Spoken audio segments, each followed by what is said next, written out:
Hello ಸ್ನೇಹಿತರೆ, ಇವತ್ತು 402 PSI ಪೋಸ್ಟಿಂಗಿನ ಪೊಲಿಟಿಕಿ ಉತ್ತರಗಳನ್ನು ಹೇಳಲಿದ್ದೇನೆ. ದಯವಿಟ್ಟು ಕೇಳಿ. Question number 26.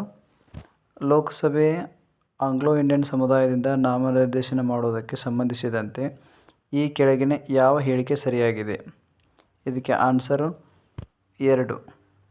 104ನೇ ತಿದ್ದುಪಡಿ ಸಂವಿಧಾನದ ಈ ಅವಕಾಶವನ್ನು ತೆಗೆದುಹಾಕಿದೆ ಅಂತ ಇದೆಯಲ್ಲ, ಆಪ್ಷನ್ 2.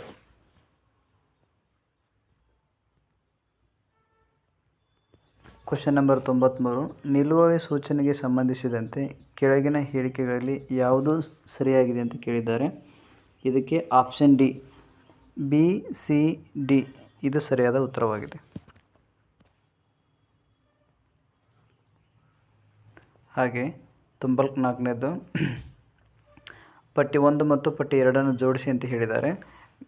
ಪಟ್ಟಿ 1ರಲ್ಲಿ ಗಣರಾಜ್ಯ, ಜಾತ್ಯತೀತ, ಪ್ರಜಾಸತ್ತಾತ್ಮಕ ಹಾಗೂ ಸಾರ್ವಭೌಮ ಇದೆ.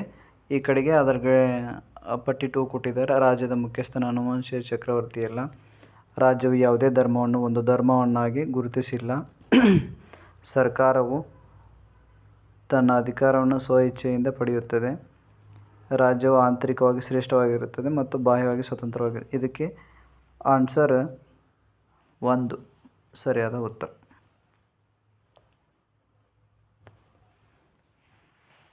95. 78ನೇ ವಿಧಿಯಡಿಯಲ್ಲಿ ಯಾವುದು ಪ್ರಧಾನಮಂತ್ರಿಯ ಕಾರ್ಯವಾಗಿದೆ ಅಂತ ಕೇಳಲ್ಪಟ್ಟಿದ್ದಾರೆ. 95ಕ್ಕೆ ಉತ್ತರ 2, option 2 is the right answer. ಹಾಗೆ 96. ಭಾರತ ಒಕ್ಕೂಟವು ಉಪವಾದಾತ್ಮಕ ಲಕ್ಷಣದೊಂದಿಗೆ ಒಕ್ಕೂಟ ರಾಜ್ಯಕ್ಕಿಂತ ಹೆಚ್ಚಾಗಿ ಉಪ ಒಕ್ಕೂಟ ಲಕ್ಷಣದೊಂದಿಗೆ ಏಕಾತ್ಮಕ ರಾಜಕೀಯವಾಗಿದೆ ಎಂದು ಹೇಳಿದವರು ಯಾರು ಅಂತ ಕೇಳಿದ್ದಾರೆ. ಇದನ್ನು ಕನ್ನಡದಲ್ಲಿ ಓದೋಕ್ಕಿಂತ ಇಂಗ್ಲೀಷ್ನಲ್ಲಿ ಓದಿದರೆ ಚೆನ್ನಾಗಿ ಅರ್ಥ ಆಗುತ್ತೆ, ಈಸಿ ಇದೆ. ಆನ್ಸರ್ ಬಂದು 3, KC ವೀಯರ್. ಹಾಗೆ 97ನೇದು ಮಂತ್ರಿಮಂಡಲದಲ್ಲಿ ಪ್ರಧಾನಮಂತ್ರಿಯನ್ನು ಒಳಗೊಂಡಂತೆ ಮಂತ್ರಿಗಳ ಒಟ್ಟು ಸಂಖ್ಯೆಯು ಜನತಾ ಸದನದ ಸದಸ್ಯರ ಒಟ್ಟು ಸಂಖ್ಯೆಯ ಪ್ರತಿಶತ 15ರಷ್ಟನ್ನು ಮೀರುವಂತಿಲ್ಲ ಅಂತ ಕೇಳಿದ್ದಾರೆ. ಇದಕ್ಕೆ ಆನ್ಸರ್ ಬಂದು 1. ಇದನ್ನು 91ನೇ ಸಂವಿಧಾನ ತಿದ್ದುಪಡಿ ಕಾಯ್ದೆಯಿಂದ ಭಾರತ ಸಂವಿಧಾನಕ್ಕೆ ಸೇರ್ಪಡೆ ಮಾಡಲಾಯಿತು ಎಂಬುದು ಸರಿಯಾದ ಉತ್ತರ.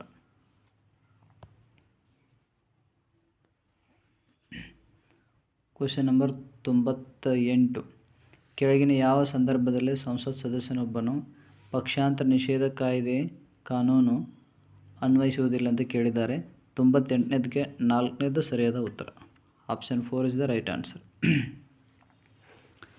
99ಕ್ಕೆ ರಾಜ್ಯವೊಂದರ ಮುಖ್ಯಮಂತ್ರಿಗೆ ಸಂಬಂಧಿಸಿದಂತೆ ಈ ಕೆಳಗಿನ ಹೇಳಿಕೆಯನ್ನು ಪರಿಗಣಿಸಿ ಅಂತ ಹೇಳಿದ್ದಾರೆ. ಇದಕ್ಕೆ ಆಪ್ಷನ್ 2 ಇಸ್ ದ ಸರಿಯಾದ ಆನ್ಸರ್. ಆಪ್ಷನ್ 2. ಧನ್ಯವಾದ.